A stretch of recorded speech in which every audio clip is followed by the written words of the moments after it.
we were debating on what to talk about, but then yesterday I got two news on my WhatsApp. One, ECB cuts rates, sorry, right, hikes rates, and China cuts rates. Yeah. Now there has there have been many kinds of very many different behaviors across central banks, across markets, across currencies, which is impacting fixed income, and everything seems to be topsy-turvy nowadays. Would you agree with me, Chirag? Yes, I totally agree with you, Arjun, on this. And as you rightly pointed out, that the global central banks have been behaving quite in opposite directions. As you rightly said, that ECB has hiked rates, and we have the other part of the world where China is cutting rates because it's struggling with growth issues.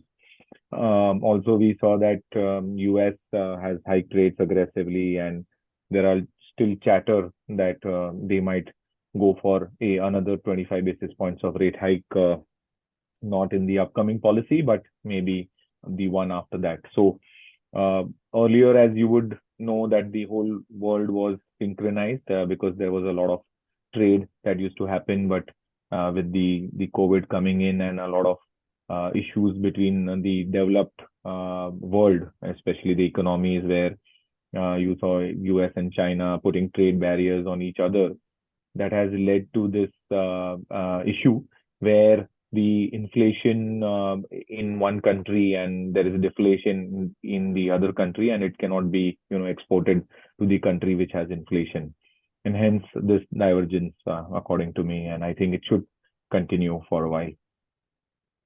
Yes. Uh, Chirag, one thing investors, I think you must be facing the same questions, and I think this is largely to do with both fixed income investors, currency traders, and equity traders and investors. The spread between the Fed fund rate and the RBI rate, and the US 10-year and the Indian 10-year. Now, this is at one of its lowest levels we have seen. Now, what do you make of this? Because it's got various implications um, in that that India's RBI is getting comforted by the spread or not comforted by the spread, and what would their thoughts be? And how does the central bank in RBI look at it, or how? And what should the markets actually? How should the markets look at it? Yeah, that's a good question, Arjun. And we often face these questions with our clients as well. That the spreads have been so narrow that Indian bonds carry a risk, because if the US rates keeps on going up, then the Indian bonds or the Indian interest rates have to also follow.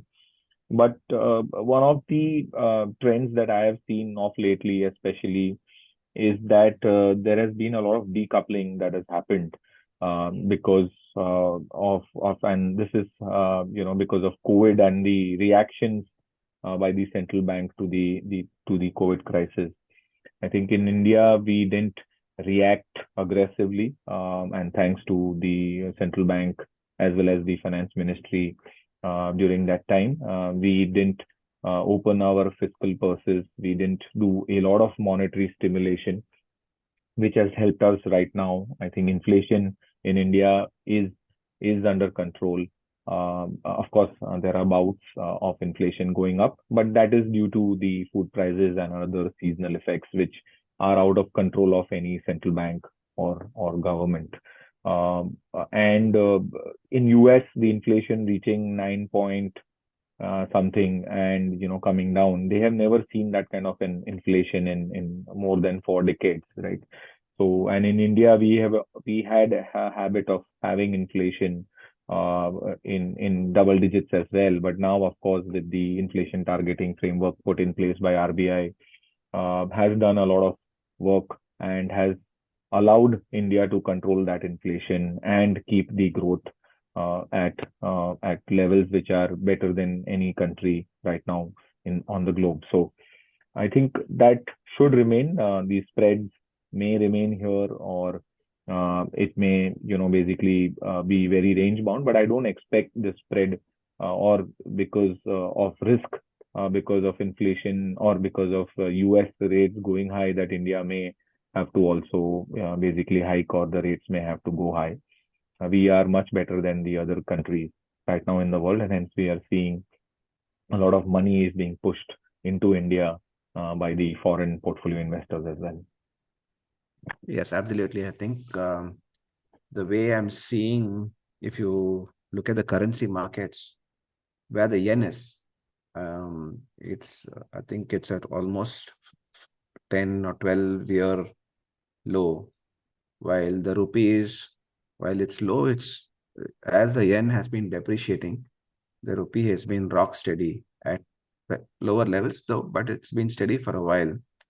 Now, one is one observation we can see, and which you can corroborate because you're uh, part of a global wealth management entity, is that there are definitely carry trades yen dollar, and would that carry trades come into the rupee as well? I mean, is that part the is that geographically, would you see more money coming in from lower yielding currencies to the rupee and not uh, technically coming in from dollar markets?